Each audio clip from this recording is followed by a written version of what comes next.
धनि देव चंद्रम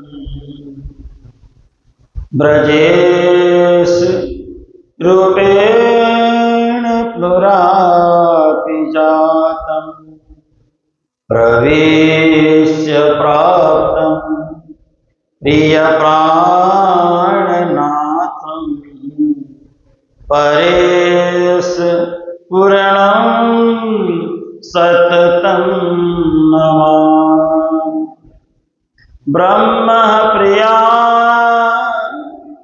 जागरणाय जात सर्वस्व पाता भवसिंहत्रात विज्ञानदाता निज धर्म धाता दिनैकबन्धो शरणं प्रपद्ये। बन्दं श्री सद्गुरु चरण भव जगतारण कुमति विनाशन सुख करण गर्व प्रहारण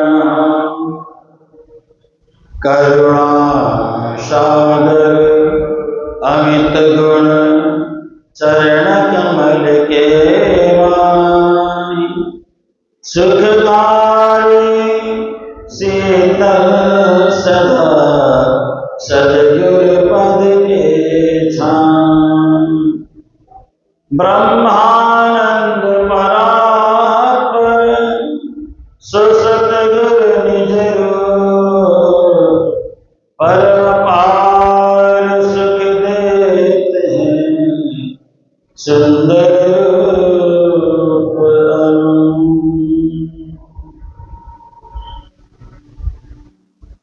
श्री प्राणनाथ तुम सत्य हो तुमसे जगत जहान मैं आधीन करनी नहीं बाहर रहे केला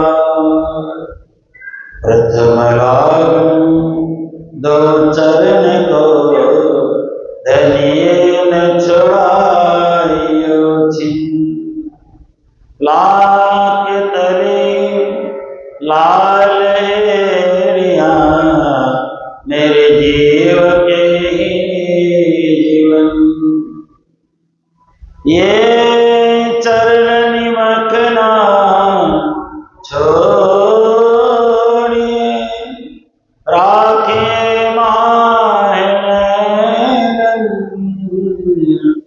ये निस्वत हक अर्श के मेरे जीव के जीवन सदा महामति दाहिने सन्मुख सुंदर साथ नाम लेत छत्रसाल को पूर्ण हुए सब काम। मंगल कृष्ण प्रणाम है मंगल धर्म प्रकाश मंगल सुंदर साथ मंगल धाम जान मंगल सुंदर साथ मंगल धाम जान। निज धाम वाले परम धाम वाले इतना बता चरणों में कब तक लोगे बुला निज धाम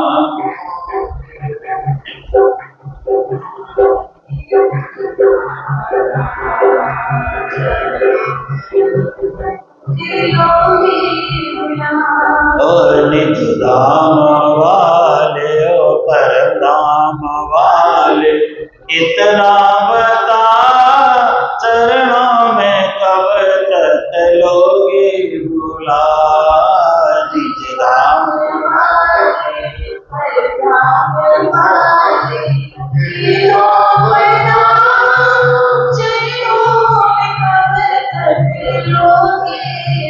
अरे चरणों में कब तक लोगे गुलाब,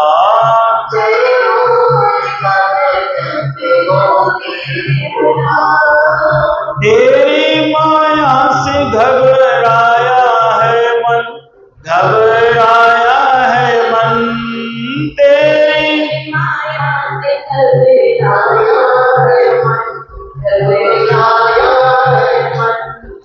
कांटा हुआ मेरा सूखा है तन, सूखा है तन, कांटा हुआ मेरा सूखा है तन, मेरा सूखा है तन। निज धाम वाले परधाम वाले इतना बता, चरणों में कब तक लोगे गुलाब, निज धाम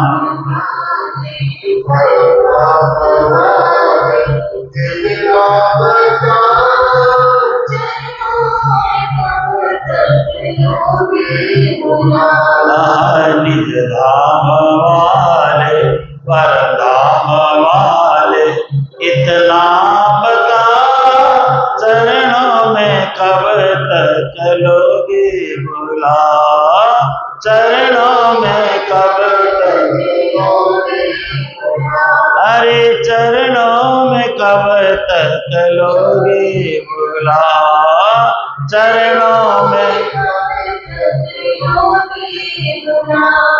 श्री वीरानंद स्वामी के, श्री कृष्ण कन्हैया लाल, श्री प्राणनाथ जी महाराज की, महाराजा छत्रसाल, श्री सदगुरु महाराज, अपने अपने गुरुदेव की सर्व सुंदर साथ की। खुले द्वार सब ग्रंथ के लखे ठौर सब ध्यान, बढ़ियो सिंधु आनंद अब हुए प्रगट परमान, हुए प्रगट परमान। या विधि सुखवच सुनत फिरी बीते बरसे तीनी, देह प्रबंध सुकष्ट कछु भय हुक्म ते चीनी। इत कछु ज्वर आवन लगो लंगन द्वय पुनि तीन, 4 5 10 बाहर लो भई देह कछु छीन। कथा श्रवण अंतर नहीं पर्यो कष्ट के माही, नारी देखन एक दिन वैद्य बुलायो ताही। नारी लक्षण प्रात करी कहीं, सन्नि की व्याध पवन जापता बिन करे बाढ़े रोग अगाध। श्री कुंवरी माता तहाँ बोली अति अकुलाई, वायु बंद के ही की करो अवही श्रवण को जाई। यही विधि सुख वच सुनत फिरी प्रणाम। सुंदर साथी, महान बुद्धि के सागर सदगुरु महामती श्री प्राणनाथ जी महाराज, जिनके शिष्य महामती लालदास जी महाराज, महाराजा छत्रसाल जी और छत्रसाल जी के शिष्य श्री ब्रिजभूषण जी महाराज के द्वारा रचित यह वृत्तांत मुक्तावली बीतक आप हम सब श्रवण कर रहे हैं। और आत्मा का आहार है, शरीर के लिए आहार देना बहुत आवश्यक है। कहा जाता है कि सत्ययुग, त्रेता युग, द्वापर युग में, सत्ययुग में हमारा शरीर में प्राण है, जब तक हड्डी ना गले तब तक प्राण रहता था। हड्डी जब तक शरीर में है, हड्डी जब तक नहीं गलता है तब तक शरीर में प्राण मौजूद रहते थे। ये सतयुग की बात है। त्रेता युग आया, त्रेता युग में जब तक शरीर में मज्जा है, चमड़े हैं, तब तक देह में प्राण निवास करता था, मज्जा में, चमड़े में, रग रग में। धीरे धीरे द्वापर युग आया। द्वापर युग में जब तक हमारा शरीर गल नहीं जाता तब तक शरीर में प्राण विद्यमान रहते थे। लेकिन कलयुग में क्या होता है, भोजन करना बंद करो तो मरने की तैयारी शुरू हो जाती है। जन्म लेते ही बच्चे को मुंह में दूध पिलाया जाता है और मरते मरते बूढ़े को गंगा जल पिलाया जाता है। जन्म लेते ही खाना शुरू किया था, मरते मरते भी खाना पड़ता है। देखो, एक कलयुग में ऐसा नियम बन गया है, अगर भोजन नहीं करेंगे तो हम मृत्यु की ओर अग्रसर हो जाएंगे, मृत्यु की ओर बढ़ जाएंगे। सदगुरु देवचंद्र जी महाराज हर तरह से पुष्ट हैं, भागवत कथा का भी आनंद ले रहे हैं, भोजन का भी आनंद ले रहे हैं, शरीर भी स्वस्थ है। जब तक शरीर स्वस्थ है तब तक भजन कर लेना चाहिए। जब तक शरीर में बुढ़ापा नहीं आता तब तक मंदिर तीर्थों में चले जाना चाहिए। बुढ़ापा आने के बाद और शरीर कमजोर पड़ने के बाद न भजन होगा, न प्रवचन सुना जाएगा, न बैठा जाएगा। देखिए, मैं यहाँ पे आप सभी के सामने बैठा हूं, मैं आसन नहीं बदलता हूं, एक ही आसन में बैठ करके 1 घंटे का प्रवचन पूरा कर लेता हूं। लेकिन आप लोग कितने आसन बदल लेते हो, कभी इधर कभी उधर मुड़ मुड़ करके कथा सुनते हैं, कितनी परेशानी होती है। तो ये शरीर अस्वस्थ होता है तो शरीर में परेशानियां बढ़ने लग जाती है। सिर से लेकर के पैर के अंगूठे तक दर्द होना शुरू हो जाता है, पीड़ाएं प्रारंभ हो जाती है, परेशानियां बढ़नी शुरू हो जाती है। थोड़ी सी गलती हुई कि नहीं, शरीर में रोग लग जाता है। इस शरीर के 2 नाम हैं। एक तो इस शरीर को कहते हैं देव मंदिरम, ये शरीर तो देवताओं का वास है ना। हमारे आंखों में कौन रहता है? सूर्य और चंद्र निवास करते हैं हमारी आंखों में। एक आंख में सूर्य, एक आंख में चंद्रमा। इसी तरह से हमारे नासिका में कौन रहते हैं? हमारे नासिका में अश्विनी कुमार रहते हैं, स्वर्ग के वैद्य है ना। अश्विनी कुमार दोनों नासिका में रहते हैं तो हम श्वास लेते हैं, है ना। तो हमारे प्रत्येक शरीर के अंग अंग में देवी देवताओं का वास रहता है। बिना देवी देवताओं के वास हुए हम कुछ भी ग्रहण नहीं कर सकते। हमारे अंग अंग में देवताओं का वास होता है। अगर परमात्मा का भजन किया, सच्चाई के साथ भजन भक्ति बंदगी की, तो परमात्मा का वास है। और यह शरीर दूसरों को ठगने में, लूटने में लग गया तो शरीरम रोग मंदिरम, शरीर में रोग प्रवेश कर जाएगा। रोग प्रवेश करने के लिए बहुत सारी विधाएं होती हैं। आंखों से रोग प्रवेश करता है, मुख से रोग प्रवेश करता है, कानों से रोग प्रवेश करता है, हाथों से भी रोग प्रवेश कर जाता है। हम आंख से कोई चीज देखते हैं और खाने का मन करता है, उठा करके मुंह में डाल लेते हैं तो शरीर में रोग लग जाता है। आंखों से देखा और मन ने सोचा ये तो स्वादिष्ट होगा, खा लेना चाहिए, और मुंह ने खाया और सजा शरीर ने भुगत लिया। सदा किसको मिली? शरीर को। इसलिए जो रोग हमारे देह में लग जाता है, हमारी ही गलती के कारण ही लग जाता है। एक माता बहुत पहले आती थी, अब वो सिधार गई हैं। उनका लीवर सड़ गया था 80%, 90%। लेकिन जब भी यहां आए तो गिलास भर के चाय पिए और 2-4 पराठे भी खाएं। मैंने कहा माता पराठे मत खाओ, आपका लीवर तो 10% जिंदा है, बाकी मर चुका है। तो मेरे को बोलती थी गुरु महाराज क्या करें, पराठे खाए बगैर तो होता ही नहीं है, और 1-आधा लीटर चाय पिए बगैर भी होता नहीं है। देखो हमारा शरीर सड़ रहा है, शरीर के फंक्शन खराब होते जा रहे हैं। खाना है आलू का परोठा, खाना है, पीना है चाय, सारा शरीर पीड़ा से करा रहा है, लेकिन मुंह से भोजन नहीं छूटता है। शुगर की बीमारी लग गई फिर भी मीठा खाने का मन करता है। तो ये अपने आप में परहेज शुरू कर देना चाहिए। मेरे गुरु महाराज मंगलदास जी कहा करते थे, बुखार को ठीक करने का एक ही उपाय है। अगर किसी के शरीर में बुखार प्रवेश कर जाए तो एक ही उपाय है उसको ठीक करने का, 3 दिन तक मात्र उसको गर्म पानी पिलाओ, मुंह में न अन्न डालो न फल डालो, कुछ भी खाने को मत दो, 3 दिन तक मात्र गर्म पानी ही पिलाओ। गर्म पानी पीते रहे 24 घंटे, 3 दिन तक गर्म पानी पीते रहो, बुखार अपने आप उतर जाएगा। हम शरीर में भोजन डाल डाल करके बुखार को पालते हैं, पोसते हैं। जितना हम भोजन करेंगे उतना शरीर में बीमारी बनी रहेगी। 3 दिन तक आप मात्र गर्म पानी, लौंग डालो, इलायची डालो, तुलसी पत्ता डालो, दिन भर में 7 लीटर 8 लीटर 6 लीटर पानी पीते रहो, उसके अलावा कुछ लेना ही नहीं। 3 दिन तक तो ज्वर क्या करेगा, ज्वर अपने आप भाग जाएगा, बुखार अपने आप निकल जाएगा। लेकिन हम लोग क्या करते हैं, अरे इसको तो बुखार है, दूध रोटी खिलाओ, चावल खिलाओ, ये खिलाओ वो खिलाओ।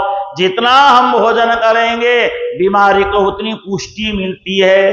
भोजन से परहेज करेंगे बीमारी भाग जाती है अपने आप ही। सद्गुरु देवचंद्र जी महाराज को अचानक शरीर अस्वस्थ होने लगा, बुखार आने लगा। सद्गुरु देवचंद्र जी महाराज को ज्वर आने लगा। 4 दिन बुखार, पहले 2 दिन बुखार आया, ठीक नहीं हुआ, फिर 4 दिन बुखार आया, फिर भी ठीक नहीं हुआ, 5 दिन हो गए और 10 दिन हो गए, 12 दिन हो गए। ऐसा करते करते बुखार नहीं उतर रहा है, ज्वर रोज जो ज्वर आ रहा है, रोज बुखार हो रहा है। लेकिन कथा सुनने के लिए नहीं छोड़ते हैं, है ना। हम तो सिर दर्द हो जाए तो घर में पड़ जाएंगे, पढ़ते नहीं पढ़ते। आज इतना सिर दर्द हुआ मैं तो उठ ही नहीं सकी। देवचंद्र जी महाराज को इतना बुखार हुआ, 12 दिन से बुखार है, 12 दिन लगातार बुखार, 102 103 बुखार चल रहा है मान लो।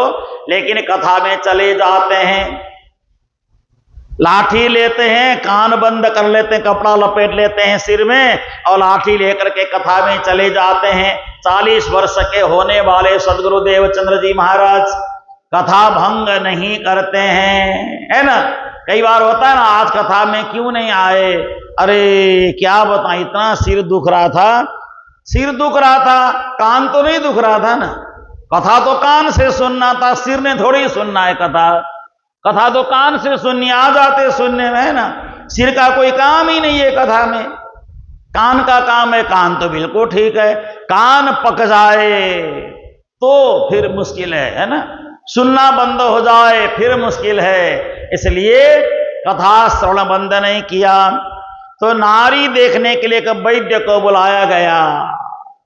लगातार 10-12 दिन तक न कुछ खाते न कुछ पीते हैं, सारा शरीर में कंपन वाला ज्वर आ रहा है। तो आकर के वैद्य ने नारी पकड़ा, नारी पकड़ करके आराम से देखा, थोड़ी देर धड़कने सुनी और कहा इनको तो सन्निपात हो गया है। क्या होता है सन्निपात? जी आजकल की भाषा में कहें तो टाइफाइड, है ना। पहले सन्निपात बोला, सन्निपात हो गया है। इनको हवा लगने नहीं देना चाहिए, इनको बाहर की हवा नहीं लगनी चाहिए। बाहर की खुली हवा लगेगी तो सन्निपात दिमाग में चढ़ जाएगा, ये बुखार बिगड़ने से इनकी मृत्यु हो सकती है। इसलिए इनको घर से बाहर निकलने नहीं देना चाहिए। मैं दवा दे के जा रहा हूं, ये दवा ले लो। लेकिन इनको बिल्कुल घर से बाहर निकलने नहीं देना, इनका सारा शरीर बड़ा कमजोर हो गया है। श्री कुंवरी बाई माता कहाँ बोली अति अकुलाई, वायु बंद के ही विधि करो अब ही श्रवण न हो जाई। माताओं का ये गलकंठ नहीं होता है, रुद्र घंटी नहीं होती है, माताएं बोल ही देती है। किसी को नहीं सुनाना, जो मैंने आपको बोला दूसरे को नहीं बताना। बोल करके माता बहनों को कोई बात बता दो, वो जाके अगले घर में जाके बोलेगी मैं एक बात बताने आ रही हूं, किसी को नहीं बताना, ठीक है। फिर उसको बता देगी, फिर वो माता अगले घर में जाकर के यही बोलेगी एक बात मेरे को पता चला है लेकिन किसी को नहीं बताना, किसी को नहीं बताना। बोलते बोलते पूरे मलया में हल्ला हो जाएगा, है ना। सबको यही बोल रहे हैं तो माता बहनों के यहाँ पे रुद्र घंटी नहीं होती है, इसलिए माता बहनों से बच के रहना चाहिए। माताएं बहनें बहुत अच्छी होती हैं, काम बिगाड़ने में बहुत खतरनाक भी होती हैं। माताएं बहनें काम बहुत जल्दी बिगाड़ देती हैं, है ना। इसलिए माता बहनों से सजग रहना चाहिए। और शास्त्र में तो यहां तक कहा है, पति देव को अपनी बातें पत्नी को भी नहीं सुनाना चाहिए, यहां तक लिखा है। क्योंकि वो पति पत्नी को सुनाए तो पत्नी अपनी सहेलियों को बोल देगी, मेरे पति ना ऐसा कह रहे थे, बेचारी पति की बातें बेइज्जती हो जाएगी। इसलिए माता बहनों के साथ गले में बात उनकी रुकती ही नहीं है, फिसल ही जाती है, फिसल ही जाती है ना। बहुत कम माताएं बहनें, हजारों में कोई एकाध ऐसी होती हैं जो बातें किसी को सुनाती नहीं हैं। जो भजनानंदी माताएं बहनें होती हैं वो भजन करती रहती हैं, उनको बात करने का समय ही नहीं है, फुर्सत ही नहीं है। अपने आप में मस्त हैं, दुनिया की व्यवहार की बातें करके क्या मिलने वाला है। कुंवरबाई माता ने उसी समय कहा, अरे वैद्य जी, आप कहते इनको हवा लगने भी ना दो, ये तो अभी कथा सुनने के लिए जाने वाले हैं। वैद्य ने कहा, मेरी दवा मुझे वापस करो, क्योंकि मैं दवा का पैसा नहीं लेता हूं, मैं सबको दवा ऐसे ही बांटता हूं, उपहार स्वरूप देता हूं। अगर मेरी दवा खाने के बाद इनका बुखार सही नहीं हुआ तो मुझ वैद्य की बेइज्जती हो जाएगी, इसलिए दवाई मेरे को वापस करो। वैद्य औषधि ही मांगी के लई हाथ में फेर, सन्निपाते ही वायुते बड़े तुरंत नहीं देर। दवा मेरे को वापस करो, इनको जो सन्निपात होगा ये बिगड़ जाएगा और इनकी मृत्यु हो जाएगी। उसी समय पिताजी ने आकर के वैद्य के हाथ से दवाई लिया और कहा, बोलना नहीं कुंवरबाई, शांत रहो, ये तो यूं ही कह रही है वैद्य जी महाराज, कभी कहीं नहीं जाने वाले, यहीं बैठेंगे, देवचंद्र जी यहीं बैठेंगे, कहीं नहीं जाएंगे। मुश्किल से बिगड़ी हुई बात को संवारा मत्तो मेहता जी ने, समझा बुझा करके संवारा और वैद्य तो उठ के चले गए और दवा काढ़ा बनाया गया। काढ़ा बना करके सदगुरु देवचंद्र जी महाराज को काढ़ा पिलाई गई। सदगुरु महाराज ने काढ़ा पी लिया और वचन महता के अर्थ बिना नहीं धर्म, और काढ़ा पिला करके जैसे काढ़ा पी लिया, काढ़ा पीने के बाद एक तो ज्वर, ऊपर से काढ़े का असर होने से शरीर एकदम उनका कांपने लगा, दवाई का असर होने से। तो ऐसा करने से माता पिता ने सलाह किया, माता जी को कहा कुंवरबाई को, आप अंदर बैठो, मैं बाहर खड़ा होता हूं। मत्तो मेहता जी ने कहा। मत्तो मेहता जी दरवाजे के बाहर खड़े हो गए, माता कुंवरबाई अंदर खड़ी हो गई और देवचंद्र जी ने कहा, मेरा तो कथा में जाने का समय हो गया, मैं कथा में चलता हूं। जब ऐसा करते करते चक्कर खा करके धरती पे गिर गए। माता पिता ने दरवाजे से बाहर जाने के लिए रोक दिया, उनको पीड़ा हुई। 14 साल तक नियम छोड़े बगैर मैंने कथा सुनी, एक आसन में बैठ करके मैंने कथा सुनी, अब मेरी कथा भंग होने जा रही है। और लालदास जी ने बीतक में यहां तक लिखा है, रे मूर्खो, मैं मरने का नहीं, मेरा देखोगे आकार। अपने माता पिता को मूर्ख शब्द प्रयोग किया। आप माता पिता हैं या आप कोई मूर्ख हैं? आप दोनों ने मेरा नियम भंग करा दिया, कथा में जाने से मुझे रोक रहे हैं, सत्संग में जाने से रोक रहे हैं। लोग तो अपने बच्चों को सत्संग में ले जाते हैं, कथा में ले जाते हैं, प्रवचन में ले जाते हैं, प्यार से बैठा के कथा सुनाते हैं, और आप कथा में जाने से रोक रहे हैं। आप किस चीज के मेरे माता पिता हो गए? देवचंद्र जी नाराज हो गए और ऐसा करके चक्कर खा करके धरती पे गिर गए। अंदर की ओर कौन है? माता जी हैं, बाहर पिताजी हैं। तो माता जी घबरा गई और घबरा करके अंदर से माता ने कहा, अरे दरवाजा खोलिए, दरवाजा खोलिए। लगता है देवचंद्र जी का शरीर शांत हो गया, ऐसे बताया। लगता है देवचंद्र का शरीर शांत हो गया, क्योंकि चक्कर खा करके पीछे की ओर गिर गए, ऐसे गिर गए और बड़ी परेशानी हो रही, उनकी आंखें पीली हो गई है, आंखें फिर गई है, सारा शरीर उनका पीला हो गया है। और इस अवस्था में लीलबाई जी क्या करें, उनकी धर्मपत्नी क्या करें? लीलबाई जी प्रभु के मंदिर में जाकर के परमात्मा से प्रार्थना करने लगी, हे परमात्मा मेरे पतिदेव की रक्षा करना, मेरे पतिदेव की रक्षा करना, इस समय आपके अलावा मेरा और कोई नहीं है, आप ही मेरे पति की रक्षा कर सकते हैं। निराश में आस प्रभु मेरा, निराश में आस प्रभु मेरा, निराश में आस प्रभु मेरा, निराश में आस प्रभु मेरा, निराश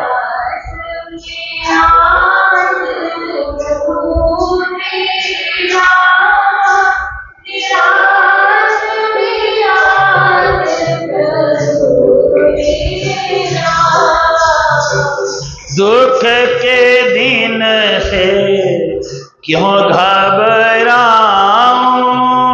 दुख के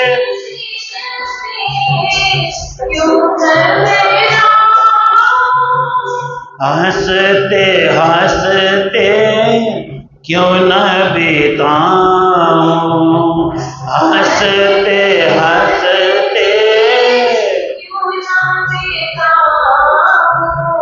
कब तक मेरी दुनिया को बर्बाद करेगा अंधेरा, निराश में आस प्रभु मेरा, निराश में आस प्रभु मेरा, निराश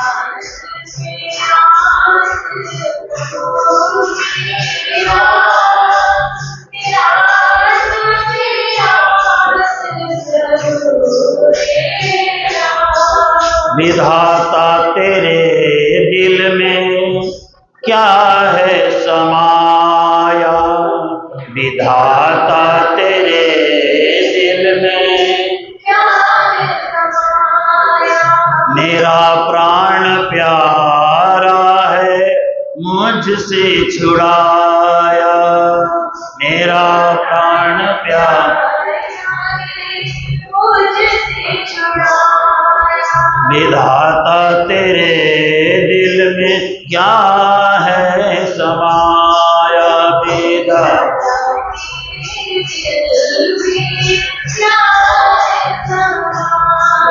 मेरा प्राण प्यारा मुझसे छुड़ाया,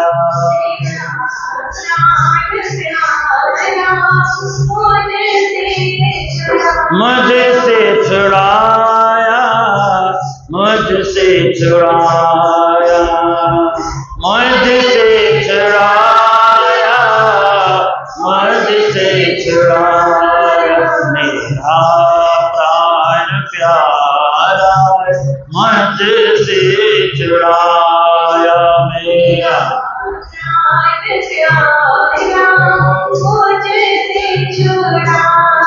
लीलबाई जी ने प्रार्थना किया परमात्मा से, हे प्रभु ऐसी संकट की घड़ी में आपके अलावा मेरा और कोई नहीं, आप ही मुझे संकट से उबार सकते हैं।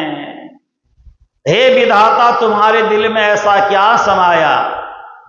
भागवत में एक प्रसंग आता है न, गोपियां श्री कृष्ण से रोते हुए प्रार्थना करती हैं विधाता को, विधा तवन क्वचित दया संयुज्य मैत्र प्रणमेन देहिन तामसाकृतार्थान व्योनंश पार्थकम विक्रीडितम तेरभक चेष्टितम यथा। हे विधाता तेरे लिए तो तिनके को तोड़ करके दो भाग करना कठिन काम नहीं है, लेकिन यहां तो कृष्ण और गोपी एक हैं, इनको अलग करने से तो प्राण और शरीर अलग अलग हो जाएगा। ऐसे लीलबाई जी और देवचंद्र जी को अलग करने का मतलब है प्राण और शरीर को अलग अलग कर देना। लीलबाई जी की प्रार्थना रंग लाई। थोड़ी देर में देवचंद्र जी ने आंखें खोलना प्रारंभ किया। उसी समय कान में जाकर के कहना प्रारंभ किया मत्तु मेहता कुंवर बाई ने। मत्तु मेहता जी ने कहा, हे देवचंद्र जी उठो, भट्ट जी के यहां से बुलाने के लिए आए हैं। कथा में बहुत विलंब हो गया है, बुलाने के लिए आए हैं। उठो, आपको बुलाया गया है, निमंत्रण आया है कथा में चलने के लिए। जब ये बातें सुनी, कहा तो झूठ में था, लेकिन झूठ भी सत्य जैसा लगा। और देवचंद्र जी महाराज ने आंखें खोली। आंखें खोल करके किसी को कुछ नहीं बोला।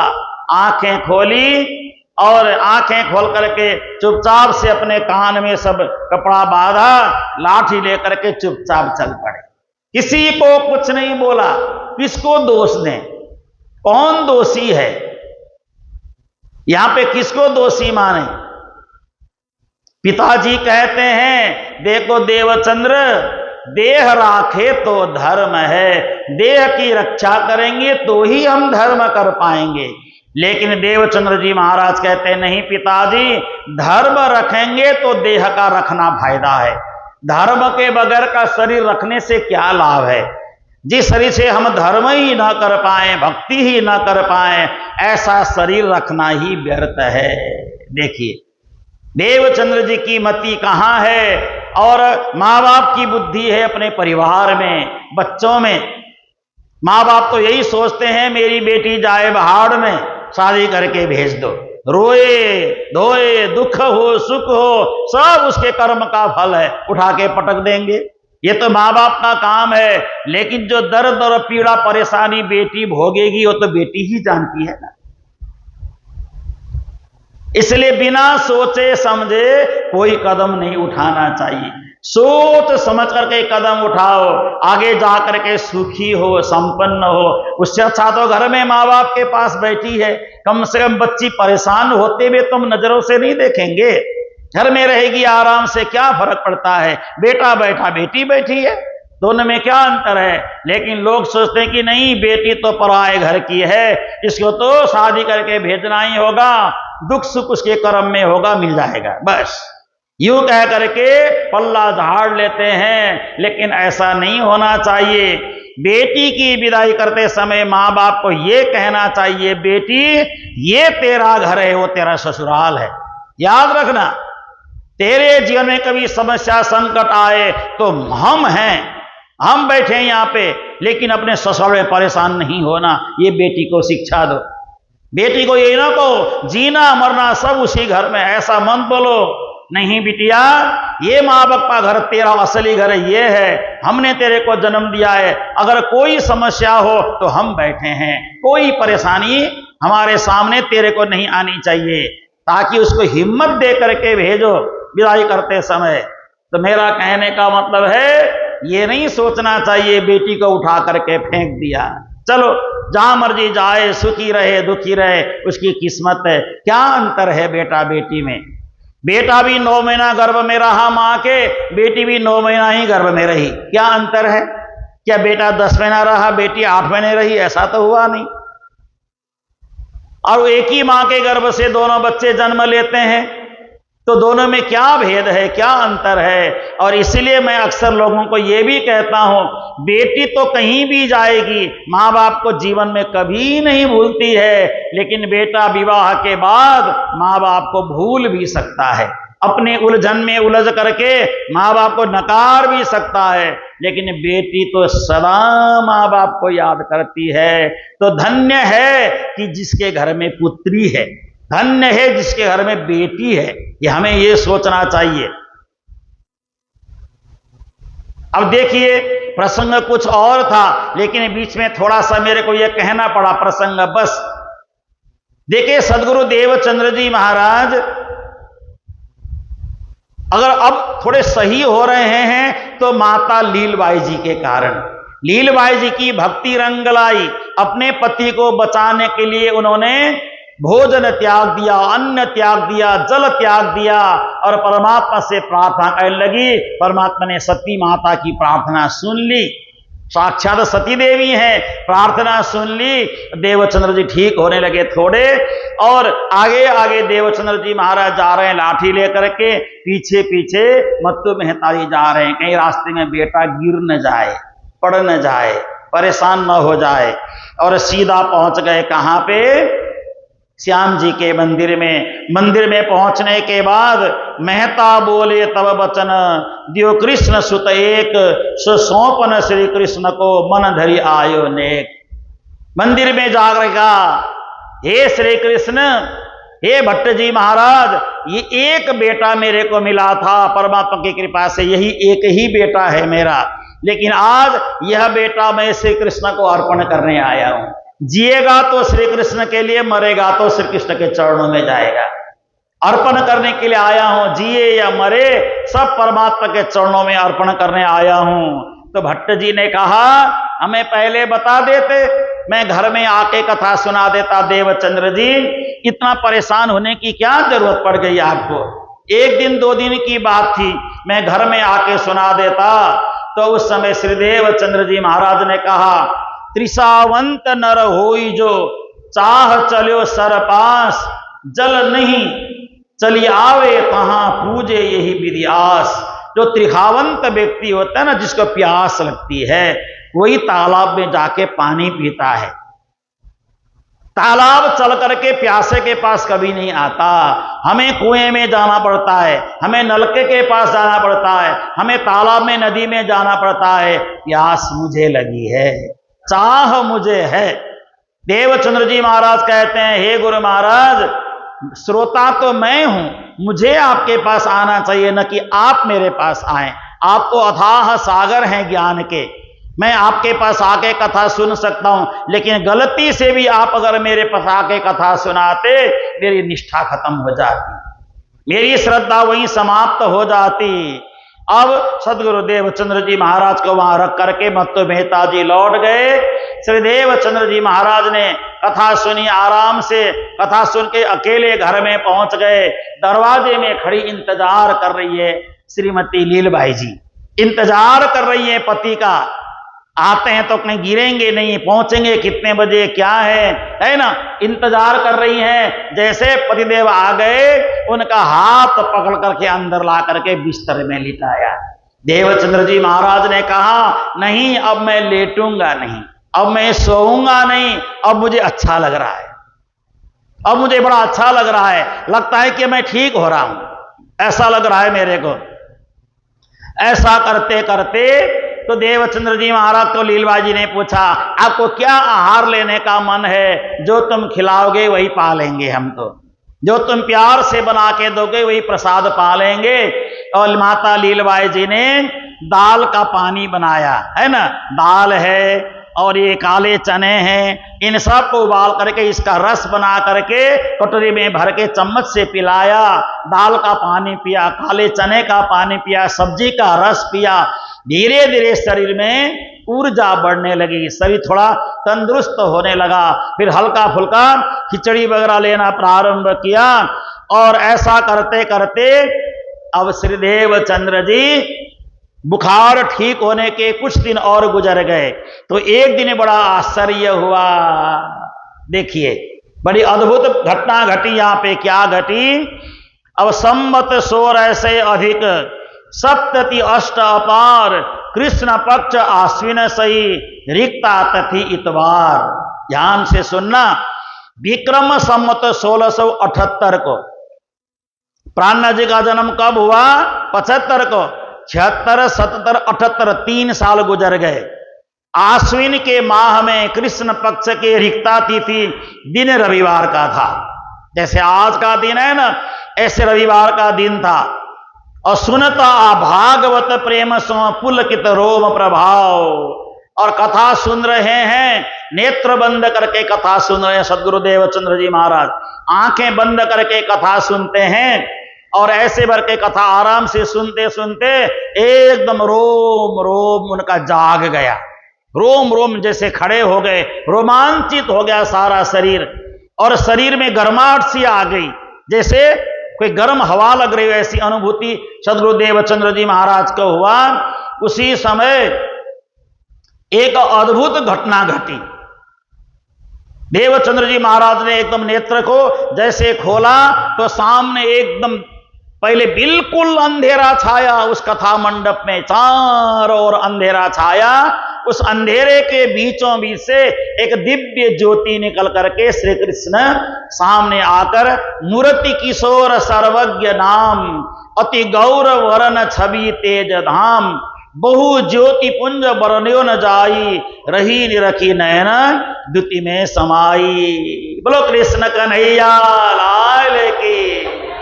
साक्षात श्री कृष्ण प्रकट हो गए सद्गुरु देवचंद्र जी महाराज के सामने।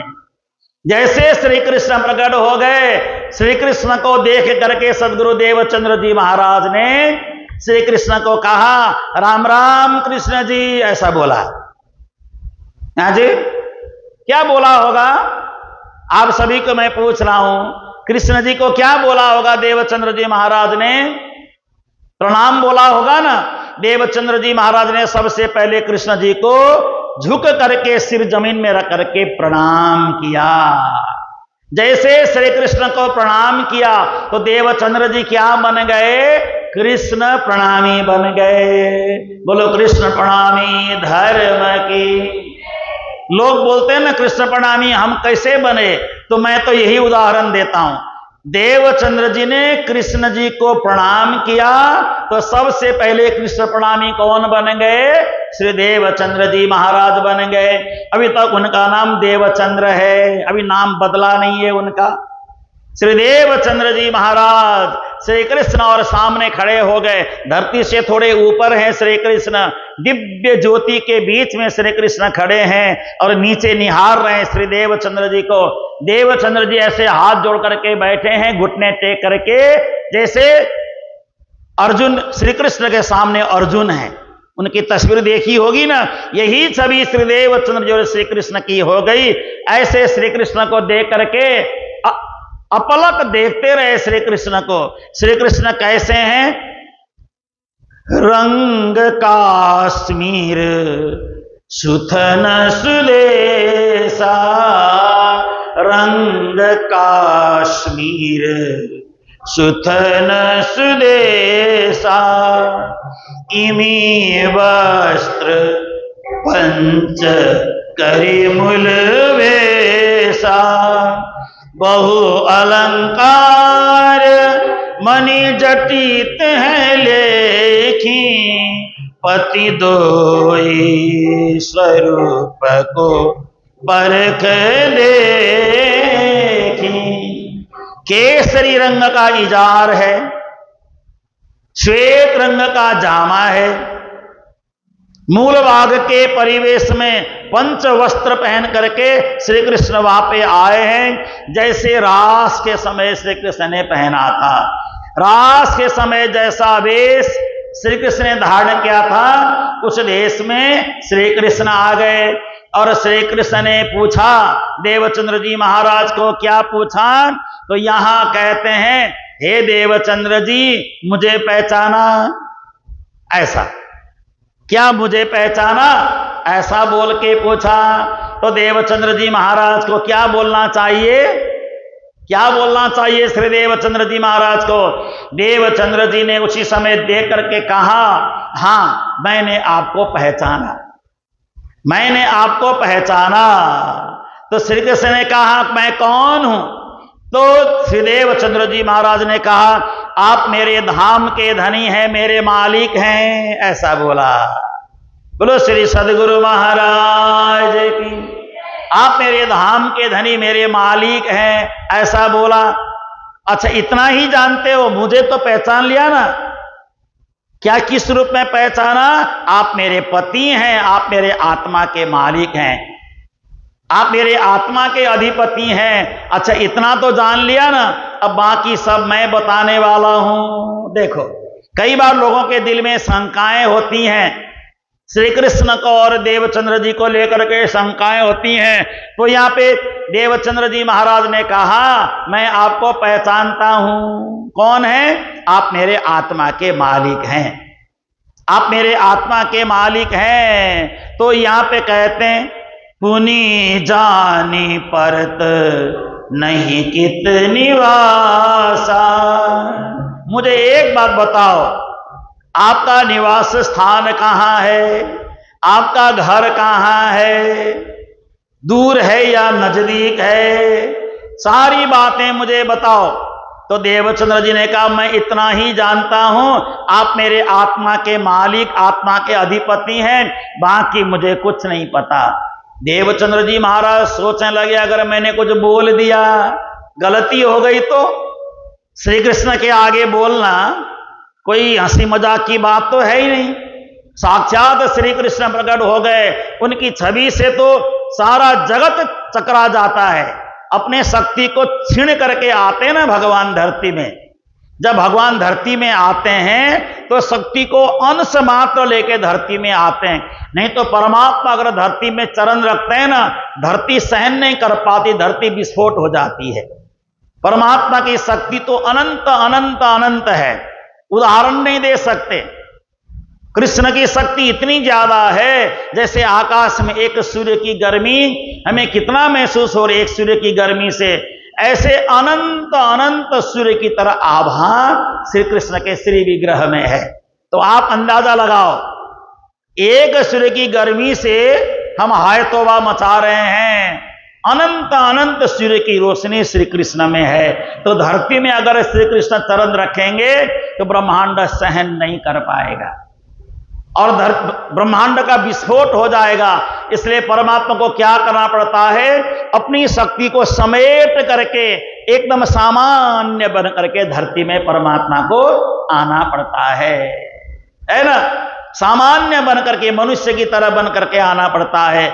जैसे श्री राघवेंद्र सरकार आए, जैसे श्री यादवेंद्र सरकार श्री कृष्ण आए, तो शक्ति को समेट करके सूक्ष्म से सूक्ष्म, सूक्ष्म से सूक्ष्म बन करके आए। और देवचंद्र जी महाराज को पूछा, आप कौन हो, कहां से आई हो, जानते हो? देवचंद्र ने कहा, मैं कुछ नहीं जानता हूं, मैं आपकी सेविका हूं, दास हूं। उन्होंने कहा, ठीक है, तो हम बताते हैं, आपका नाम परमधाम में सुंदरी सखी है, सुंदरबाई है। पहले आप लोगों ने खेल मांगा तो मैंने पहले ब्रज में भेजा, रास में भेजा, इच्छा पूरी नहीं हुई तो इस संसार में भेजा। आपके साथ मैंने 12,000 अन्य पवित्र आत्माओं को भी भेजा है। 12,000 आत्माओं के साथ अनंत अनंत आत्माएं धरती में आई हुई हैं। उन सबको जगा करके आपको वापस परम पद में लेके आना है, निज धाम में लेके आना है, मोक्ष के मार्ग में आपको अग्रसर करना है। और मैं ये 3 बार, तीसरी बार आपके सामने आया हूं। पहले आया था मैं सिपाही के वेश में, दूसरी बार ब्रजमंडल में दर्शन दिया था मैंने अखंड ब्रज में, तीसरी बार ये साक्षात स्वरूप में आया हूं। अगर दिल में कोई भी बात पूछने का जैसा लगे तो मेरे को पूछ लेना, कोई मन में शंका हो तो मेरे को पूछ लेना। अब मैं रहूंगा तो आप ही के शरीर में, हे देवचंद्र जी, मैं आपसे अलग नहीं होऊंगा, लेकिन आपको दिखूंगा भी नहीं, क्योंकि बार बार मैं आपको दिख नहीं सकता। रहूंगा आपके साथ निरंतर, एक क्षण के लिए भी आपसे अलग नहीं होऊंगा, लेकिन आपको नजर नहीं आऊंगा, प्रत्यक्ष नजर नहीं आऊंगा मैं। ऐसा सदगुरु देवचंद्र जी महाराज को सारी बातें बता करके कहा। तो अब कोई भी बात पूछना हो तो पूछ लो। उन्हें कहा कि हे धामधनी, हे मेरे मालिक, हे श्री कृष्ण, अगर आप यहां से चले जाएंगे, छुप जाएंगे यहां से, तो कहां जाएंगे? आप कहां जाएंगे? तो उस समय उन्होंने कहा, कहीं नहीं जाऊंगा, तुम्हारे अंदर आकार में आए के बैठे हम, मैं तुम्हारे शरीर में आकर के बैठ जाऊंगा और तुम्हारी अंदर सारा काम अंदर बैठ के मैं करता रहूंगा। और आपने कहा वो 12,000 आत्माएं आई हैं, वो कैसे मिलेंगी मेरे को? अरे मैं तुम्हारे पास भेजता रहूंगा, कोई ना कोई चमत्कार करके तुम्हारे पास भेजता रहूंगा, तुम उनको समझाना, परम धाम की बातें, अखंड धाम की बातें समझाना, परमात्मा की बातें समझाना और उनकी आत्म जागृति करना। यूं कह करके अब श्री कृष्ण वहां से अंतर्धान होकर के श्री कृष्ण कहां गए? श्री देवचंद्र जी के अंदर प्रवेश हो गए। लेकिन चलते चलते उन्होंने क्या सुनाया? 16 अक्षर का निज नाम, 16 अक्षर का तारतम सुनाया।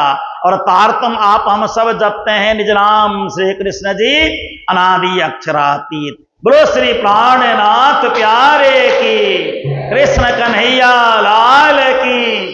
ये निज नाम किसने किसको सुनाया?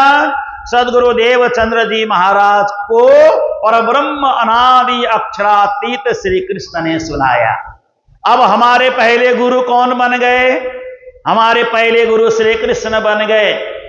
इसलिए हम श्री कृष्ण को क्या कहते हैं? कृष्णम वंदे जगद गुरुम। श्री कृष्ण पूरे ब्रह्मांड के गुरु हैं, सारे संसार के गुरु हैं। कृष्ण से बड़ा कोई गुरु नहीं है। और श्री कृष्ण को हम सब प्रणाम करते हैं ना, कृष्णम वंदे जगद गुरुम। अब ऐसे श्री कृष्ण को उन्होंने तारतम दिया श्री देवचंद्र जी महाराज को। और श्री देवचंद्र जी ने प्राणनाथ जी को 313 सुंदर सात को सुनाया। और आज अपने अपने गुरु के द्वारा आप हम सब ने सुना, सबके पास तारतम आया।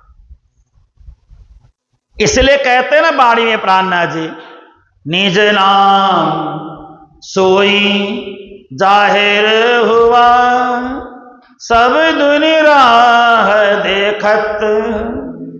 निज नाम सोई जाहिर हुआ, सब दुनि राह देखत। मुक्ति देसी ब्रह्मांड को आए ब्रह्म आत्मा सत। नाम जपो नाम जपो नाम जपो बाबरे, निज नाम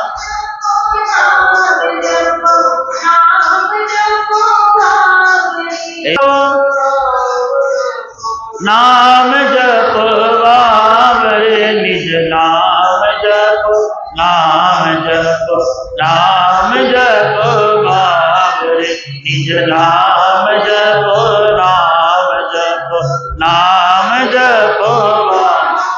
श्री सदगुरु महाराज की। अब सदगुरु देवचंद्र जी महाराज का जो शरीर है ना, विग्रह, वो क्या हुआ? बताइए क्या हुआ? देवचंद्र जी महाराज का शरीर ही परम धाम हो गया।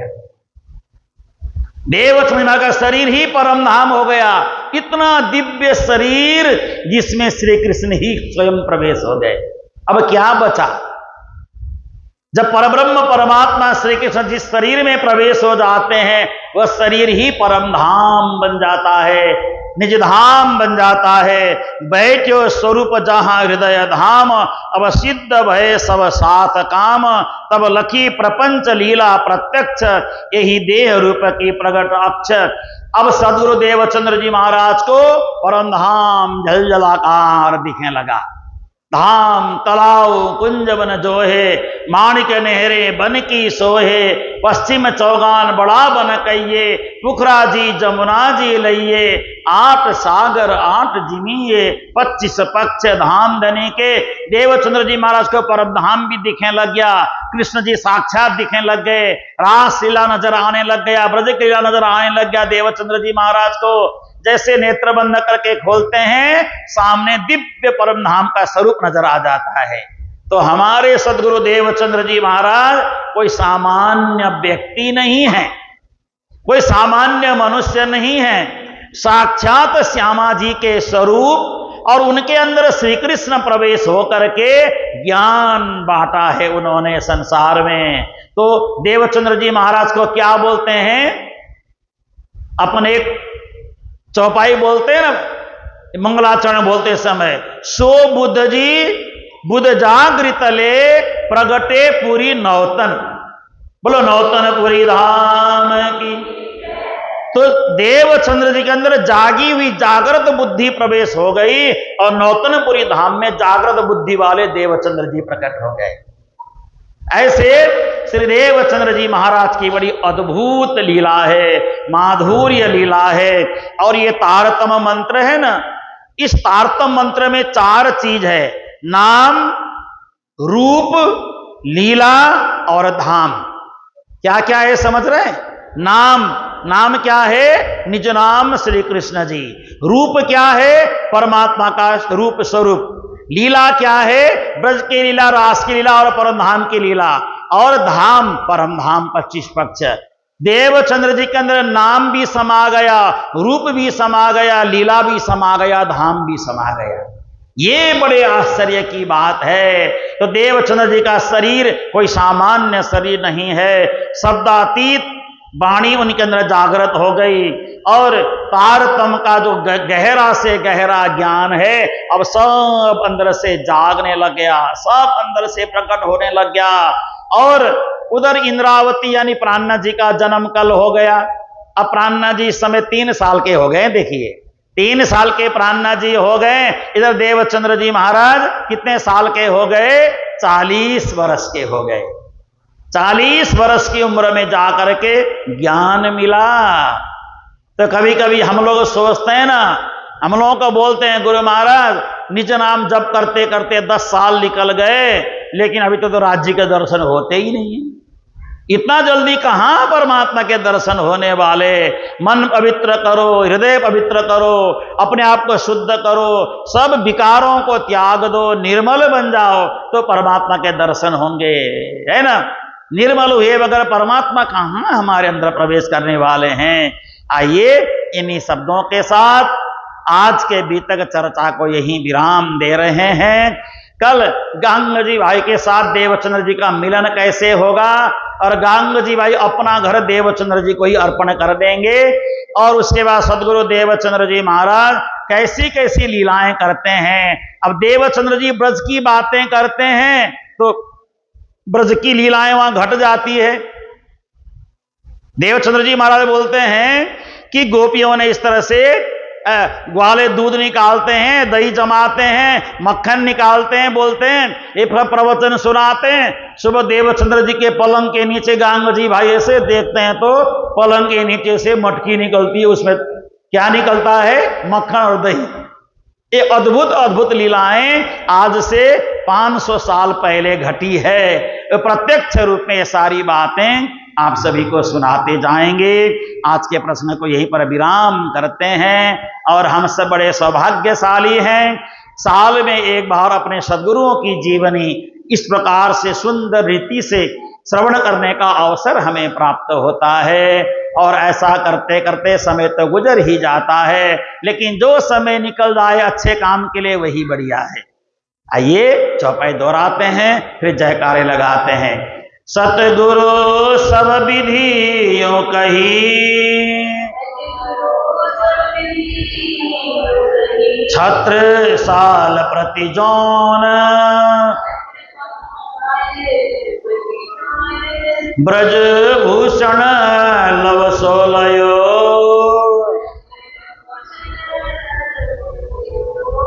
कहे कहाँ लो तौन, कहे कहाँ लो तौन। श्री कृष्ण कन्हैया लाल, श्री निजानंद स्वामी की, श्री प्राणनाथ जी महाराज की, श्री महाराजा छत्रसाल की, श्री ब्रजभूषण जी महाराज की, समस्त सुंदर साथ की प्रणाम। पिया तुम हो देसी कीजियो, मैं अर्ज करूं मेरे पियो जी। हम जैसे तुम जीन करो, मेरा तलप तलप जाए जीव जी, जीवड़ा तो जीवे नहीं क्यों मीटे दिल की प्यास जी, तुम बिना मैं किन सो कहूँ, तुम हो मेरी आस जी, आस वीरानी तो करूँ पिया, जो कोई दूसरा होए जी, सब वेद पिया जी समरथ दिन, रन जात रोए रोए जी, जन्म अंधे जो हम होते सो तुम देखत, जब तुम आप दिखाओगे तब देखोगे नैना भर जी, ये पुकार पिया सुन के अब ढील करो तुम जीन जी, छिन छिन खबर जो लीजियो मैं अर्ज करूँ दुल्हीन जी, एती अर्ज में तो करूँ पियाड़ी भई अंतराय जी, सोआड़ी अंतराय टाल के दुला लीजिए कंठ लगाए जी, कंठ लगाए कंठ सौंपिया कीजिए हास विलास जी, वारने जाए श्री इंद्रावती पिया, राखो कदमों के पास जी, तुम दुल्हा मैं दुल्हन और न जानो बात जी, इश्क सो सेवा करो पिया सब अंगोशा चाहत जी, सदा सुखदाता धाम धनी में क्या कहूँ इन बात जी, श्री महामती जुगल स्वरूप परवारी, अंगना बलि बलि जात जी, सदा सुखदाता धाम धनी में क्या कहूँ इन बात जी, महामती जुगल स्वरूप परवारी, अंगना बलि बलि जात जी, पिया तुम हो तैसी कीजियो मैं अर्ज करूं मेरे पियो जी, पिया तुम हो तैसी, पिया तुम हो तैसी। कृष्ण कन्हैया लाल की